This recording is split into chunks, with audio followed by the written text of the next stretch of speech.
Hello students, my name is Geetanjali Andheria. Welcome to step up academy. Bharatiya Basant गीति, जी हाँ, ये कक्षा 9वीं का जो प्रथमा पाठ है, संस्कृत की बात हो रही है, शमोसी की। आपने भारतीय बसंत गीति में ये देखा था कि भारतीय अर्थात सरस्वती जी, और सरस्वती जी से प्रार्थना की जा रही है कि आप नवीन वीणा की तान सुनाओ जो नए नीतियों में लीन हो। आम के वृक्षों को देखकर आप तान सुनाओ तो भंवरों को गाते हुए देखकर आप तान सुनाओ तो आपकी तान सुनाने से नदी का जो जल है वो उछलने लगता है।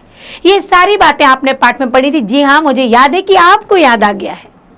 और मैंने आपसे एक और बात कही थी कि पाठ तभी पूर्ण होता है जब पाठ के अभ्यास हो जाते हैं। जी हाँ, तो पाठ तो कंप्लीट हो गया था हमारा, समझना, याद रखना, समझना, नहीं तो और बच्चे डर जाएं, ओ पाठ कंप्लीट कर दिया, वो वाला वीडियो तो मुझे मिल ही नहीं रहा। तो जी हाँ, डरने और घबराने की जरूरत नहीं है, क्योंकि मैंने अभी पाठ कंप्लीट नहीं किया है। आज मैं जो वीडियो लेकर आई हूँ वो है भारतीय बसंत गीति का प्रश्न अभ्यास। तो आज करते हैं उसके एक पदेन पूर्ण वाक्यन। आपको लगता होगा कि मैम हर बार एक पदेन पूर्ण वाक्यन बोल देती हैं, मतलब ये तो प्रथमा पाठ है, लेकिन कई बार ऐसा 10th में भी हुआ कि तो देखिए, एक पदेन पूर्ण वाक्यन हमें हर पाठ का करना है, क्योंकि माना कि आपको प्रश्न उसमें नहीं आता है, प्रश्न पत्र में, पेपर में नहीं पूछा जाता है परीक्षा में, किंतु जो आपका पठित गद्यांश या पद्यांश आता है उसमें जो प्रश्न निकलते हैं वो तो यहीं से बनते हैं, जो कि पाठ्य पुस्तक में दिए हुए हैं। तो क्यों वो पेपर बनाने वाला इतनी मेहनत करेगा, वो तो वहीं के वहीं से क्वेश्चन उठा देगा। इसलिए पठित पद्यांश और गद्यांश के लिए हर पाठ के प्रश्नोत्तर पर फोकस तो करना पड़ेगा। चलिए, तो यहां से जो हमारा पहला प्रश्न है वो एक पदेन उत्तरम लिखा। तो पहला प्रश्न है, कवि काम संबोधयति, संबोधयति, कवि किसको संबोधित करता है? तो किसको संबोधित करता, पूरा का पूरा पाठ भारतीय बसंत गीति किसको संबोधित किया गया है? तो आपको भी पता है कि ये किसको संबोधित किया गया है, जैसा कि चित्र में आप देख पा रहे हैं, तो आप बता ही देंगे, पूरा का पूरा पाठ सरस्वती को संबोधित किया गया है। काम इसलिए सरस्वतीम जैसा प्रश्न का विभक्ति का प्रयोग होगा प्रश्न के उस प्रश्नवाचक शब्द में, वैसा ही आपको उत्तर देना पड़ेगा। अगला प्रश्न है, कवि काम वादयितुम वाणीम प्रार्थयति, कवि क्या बजाने के लिए वाणीम अर्थात वाणी में कौन, सरस्वती जी को प्रार्थना करते हैं। तो क्या बजाना है, क्या सुनाना है, ये तो ऐसा गिटार हो जाता है, यूं पकड़ के जो सुनाई जाती है वो क्या हो जाता है। तो यहाँ पर वीणा को बजाने की, वाणी से वीणा बजाने के लिए प्रार्थना की हुई है। अगला प्रश्न है, कीदृशीं वीणां निनादितुं प्रार्थयति, कीदृशी, ये जब भी बात आती है विशेषण की तो वहां पर जो प्रश्नवाचक शब्द आता है वो कीदृशा या कीदृशी आता है। तो कीदृशी मतलब किस प्रकार की, वीणाम वीणा को, निनादितुम बजाने के लिए, प्रार्थयति प्रार्थना की। एक तो वीणा को बजाने की प्रार्थना की, पर कैसी वीणा बजानी है वहां पर, तो ये भी वहां पर पूछा गया है। तो नवीनामय, नवीन हो, जो नई हो, ऐसी नई वीणा की तान आप सुनाइए।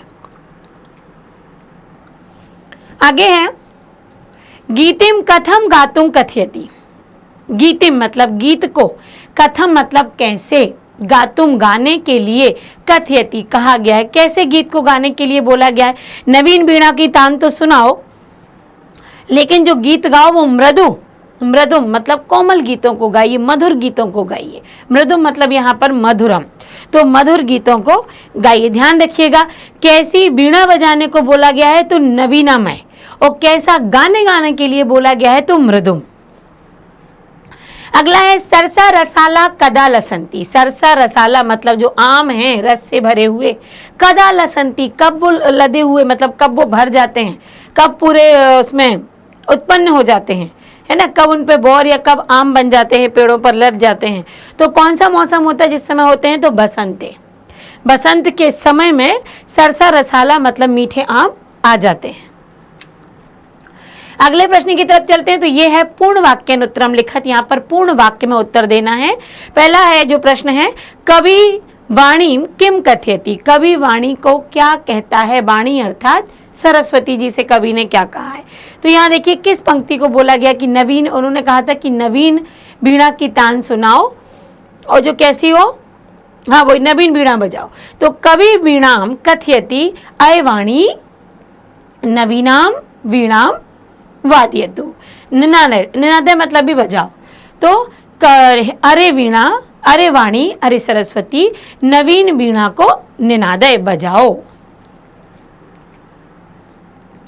अगला है बसंत किम भवति। बसंत में क्या होता है? बसंत के मौसम में तो यहाँ पर देखिए सरसा रसाला आ जाते हैं, जो ललित पल्लवे पुष्प पुंजे। तो यहाँ पर दिया है बसंते सरसा रसाला लसंती कोकिला च कूजंती। बसंत के मौसम में आम आ जाते हैं, रसों से भरे हुए आम आ जाते हैं, और जब आम की बौर या आम आते हैं उस समय को कोयल भी क्या करती है? कोकिला च कूजंती है, कोयलों का समूह भी कूकने लगता है, अर्थात चहचहाने लगता है। तो बसंते सरसा रसाला लसंती च कोकिला कोकिला च कूजंती। अगला प्रश्न है सलिलम तव पानी तुम्हारी वीणा मकर्ण, वीणा को सुनकर कथम उच्चलेत, कैसा आचरण करता है? तो क्या होता है उसमें? चलद उच्छलित। देखिए सलिलम तव वीणा मकर्ण चलेदुच्छलेत कांत, मतलब जो जल है वो भी उछल उछल के खेलने लगा है। सलिलम सलिलम उच्छलेत, पानी क्रीड़ा कर रहा है उछल उछल कर। ठीक, तो आपको जो शब्द याद करना, देखिए सलिलम तव वीणा मकर्ण चलेद उच्छलेद कांत सलिलम सलिलम उच्चलितम। उच्चलित उच्चलित ज्यों का त्यों लिखा है। तो आपको जो याद करना है वो आपको यहाँ से यहाँ तक के शब्द, 3 शब्द, चलेद उच्छलित कांत सलिलम सलिलम। ठीक, अगले प्रश्न की तरफ चलते हैं। अगला प्रश्न है कवि कस्या तीरे मधु माधवीनाम नताम पंक्तिमावलोक्य वीणाम वाद्यतुम भगवती भारती कथयति। कवि ने किस नदी के किनारे जो मालती के पुष्प थे उनकी पंक्तियों को देखकर मतलब उन पंक्तियों को देखकर वीणा बजाने के लिए भगवती भारती से कहा है? तो किस नदी के किनारे था? कलिंदात में जाया। ठीक, आगे आपको याद वहां पढ़ाया था कलिंदात में जाया, कलिंद की जो पुत्री है कालिंदी अर्थात यमुना। पर यहाँ आपको जो देना पड़ेगा वो शब्द देना पड़ेगा जो आपकी किताब में आपके पाठ में आया हुआ है। तो कवि भगवतीम भारतीम कालिंद आत्मजाया सवानीर तीरे मधुमाधवीनाम नताम पंक्तिम अवलोकी, पूरा आ जाएगा। फिर ये यहाँ तक वाद्योतुम कथयति, फिर और कवि भगवतीम भारतीम कस्या यहाँ से आएगा सवानार तीरे, फिर मधुमाधवीनाम। आपको ये पूरा एक शब्द कलिंद आत्मजाया सवानीर तीरे। ठीक, तो ज़्यादा ऐसा भी नहीं है कि आपको लगे कि आपको रटना पड़ेगा। यदि आपने पाठ को समझ लिया है तो ये आपको कठिनाई नहीं देंगे। आगे है का स्तंभे पदानी खा स्तंभे तेषाम पर्याय पदानी दत्तानी। का स्तंभ में जो पद हैं, खा स्तंभ में उसके पर्यायवाची पद दिए हुए हैं। तानी चित्वा पदानाम समक्ष लिखत, उनको चुनकर उनके समक्ष लिखना है कि जैसे सरस्वती जी का पर्यायवाची आप यहाँ से छांटेंगे। तो बताइए सरस्वती जी का तीरे है अलीना में पहले, सबसे पहले या तो यहाँ का हिंदी अर्थ निकाल लीजिए या यहाँ का हिंदी अर्थ निकाल लीजिए।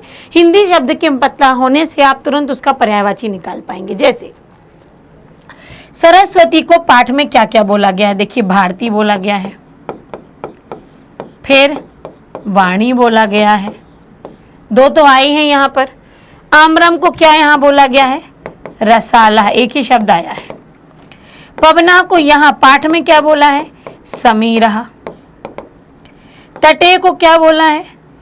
तो यहाँ पर देखिए तटे को जो पाठ में जहां आया है सवानीर तीरे, यस तीरे बोला है। और भ्रमणा नाम का आया था मलिनालिनाम। ठीक, पाठ के अकॉर्डिंग आपको याद कर लेना है कि पाठ में इन शब्दों का कौन सा पर्यायवाची आया है। फिर आप क्या करोगे कि इनके सामने उनके पर्यायवाची आप आराम से लिख पाएंगे। तो सरस्वती का यहाँ पर देखिए, यहाँ देख लिया। अब हम यहाँ पर पहुंचे अगली स्लाइड पर, ये आपको मिलेंगे। तो भारती आया था पर भारती आपके ऑप्शन में नहीं था, तो वीणा सही है, रसाला सही है, समीरा सही है, तीरे सही है, अलीनाम सही है। अब हमने यहाँ बिल्कुल भी नहीं देखा, केवल हमें ये याद रखना है कि पाठ में इनसे संबंधित कौन से ऐसे शब्द हैं जो पर्यायवाची के आधार पर आए हैं, उस आधार पर आप यहाँ पर क्या करेंगे, लिख पाएंगे। तो समझ गए आप कि इनको जब भी आता है तो सोचना नहीं हो, सोचने में समय नहीं गंवाना है, बल्कि उनके अर्थों पर हमें फोकस करना है कि आखिर उसका अर्थ क्या निकल कर आ रहा है और पाठ में क्या दिया हुआ है। अगला प्रश्न है अधोलिखिता नाम तानी पदानी प्रयोज्य संस्कृत भाष्या वाक्य रचनाम कुरुत। यहाँ पर जो पद हैं इनसे आपको वाक्य रचना करनी है। अब वाक्य रचना यहाँ तो मैं आपको कुछ करके दे रही हूँ, लेकिन इससे और भी अलग मैं आपको बता दूंगी कि आप कौन सा सरल से सरल वाक्य बना सकते हैं। निनादय का पहले आपको देखिए, जब भी आप वाक्य रचना करने जाइए तो वाक्य रचना करने से पहले आपको शब्द का अर्थ पता होना चाहिए। निनादय का अर्थ है बजाओ। वहीं मंदम, मंदम का अर्थ है धीरे धीरे। मारुता का अर्थ है पवन। सलीलम का अर्थ है जल और सुमन का अर्थ है फूल। अब आप बनाइए वाक्य।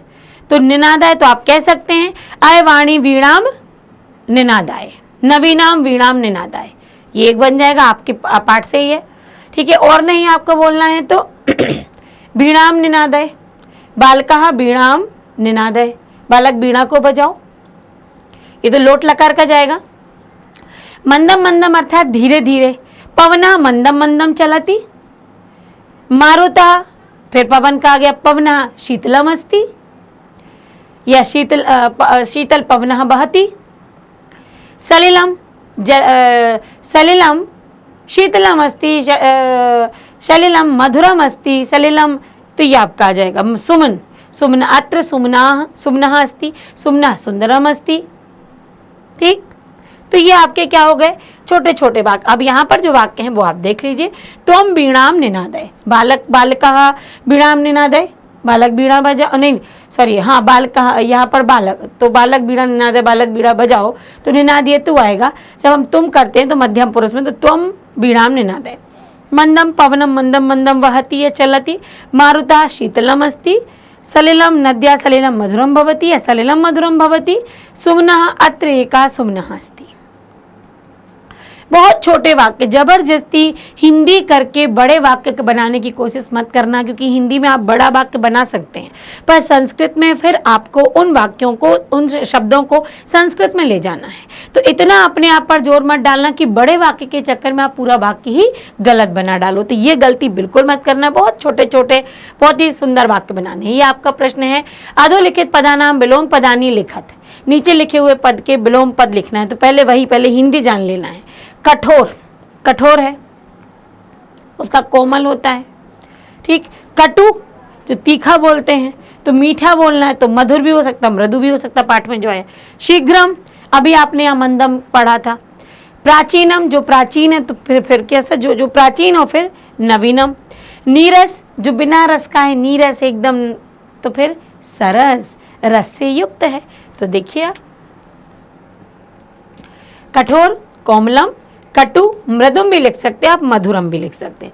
शीघ्रम, मंदम, प्राचीनम, नवीनम, नीरसः, सरसः।